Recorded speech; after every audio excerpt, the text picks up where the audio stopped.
नमस्कार दोस्तों, आज मैं आपको सुनाऊंगी सोच का फ़र्क एक मज़ेदार कहानी। यह कहानी है दो दोस्तों की जो अलग अलग शहर से थे और कॉलेज के हॉस्टल के एक ही कमरे में रहते थे। वे दोनों कॉलेज में मिले थे और दोनों में दोस्ती हो गई। दोनों ने कॉलेज की पढ़ाई पूरी की और फिर सरकारी जॉब के लिए कोचिंग करने के लिए दूसरे शहर में चले गई। वहाँ दोनों ने एक किराए का कमरा लिया और दोनों एक साथ रहकर कोचिंग करने लगी। लेकिन दोनों में से किसी की भी नौकरी नहीं लगी। दोनों दोस्त अपने कैरियर को लेकर परेशान थे और कुछ दिन बाद भी दोनों अलग अलग शहर में चले गए। अलग अलग शहर में जाकर एक किसी कंपनी में नौकरी करने लगा और दूसरे ने एक अपना छोटा सा बिजनेस शुरू किया। कुछ सालों के बाद नौकरी करने वाले दोस्त का मन अब नौकरी में नहीं लग रहा था, क्योंकि उसे जो सैलरी मिल रही थी वो बहुत कम थी, जिससे वह अपना व परिवार का खर्चा ठीक से नहीं चला पा रहा था। उसने वह नौकरी छोड़ दी और कोई अच्छी नौकरी जिससे उसे और अधिक पैसे मिले, ऐसी नौकरी की तलाश में दूसरे शहर में गया।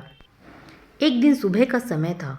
वे पुराने दोस्त एक बस स्टॉप पर मिले। दोनों ने एक दूसरे को पहचान लिया, हालचाल पूछा तो नौकरी करने वाले दोस्त ने कहा कि वह बहुत परेशान है। पहले एक नौकरी करता था जिसमें कम सैलरी थी, इसलिए उसे छोड़ दिया और अब दूसरी नौकरी की तलाश में घूम रहा है। फिर दूसरे दोस्त से पूछा तो उसने कहा कि वह बिल्कुल मज़े में है और अपनी एक छोटी कंपनी है जिससे वह अच्छे पैसे कमा लेता है, और दोस्त होने के नाते दोस्त को भी नौकरी पर रखने के लिए कहा।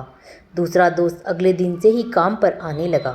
काम ठीक था, ज़्यादा मेहनत का काम नहीं था, बस लेबर का हिसाब किताब रखने की जिम्मेदारी थी। कुछ दिन नौकरी करने के बाद दोस्त ने अपनी कंपनी के मालिक, जो उसका दोस्त था, उससे कहा कि हम दोनों एक ही कॉलेज में पढ़ने में भी एक जैसे ही थे, और आज तुम एक कंपनी के मालिक हो और मैं बस नौकरी ही कर रहा हूँ।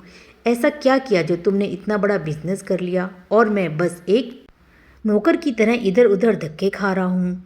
तो कंपनी का मालिक बोला कि तुम्हारी सोच जब भी नौकर वाली थी और आज भी नौकर वाली ही है। याद है तुम्हें, एक दिन हम दोनों कोचिंग के लिए जा रहे थे। कुछ दूर जाने के बाद याद आया कि हमारे कमरे का पंखा और बल्ब चालू है, तो तुमने कहा था कि रहने दो, किराए का ही तो कमरा है, हमें क्या फ़र्क पड़ता है कि कितनी भी बिजली फूके, पंखा खराब हो या बल्ब, सब मकान मालिक का ही तो है। और तुम कोचिंग चले गए, लेकिन मैं वापस जाकर कमरे का पंखा और बल्ब बंद करके ही कोचिंग गया था। मैं बेशक किराए के कमरे में रहता था, लेकिन मैं हमेशा मालिक की तरह रहता था और आज भी मालिक ही हूँ। इस कहानी से सीख मिलती है कि हमें हमेशा मालिक की तरह रहना चाहिए। जिस भी कार्य को करना चाहो तो उसे मालिक की तरह करना चाहिए, क्योंकि मालिक से कभी भी कोई काम अपना गलत नहीं हो सकता। यदि मालिक जैसी सोच है तो यकीनन मालिक ही बनेगा, और यदि किसी की नौकर जैसी सोच है तो वो नौकर ही बनेगा। बहुत ज़रूरी है कि अपनी सोच को हमेशा ऊंची और सकारात्मक रखें। ऐसा सफलता के लिए बेहद ज़रूरी होता है। दोस्तों, आपको यह कहानी कैसी लगी कमेंट करके ज़रूर बताएं। आप मेरे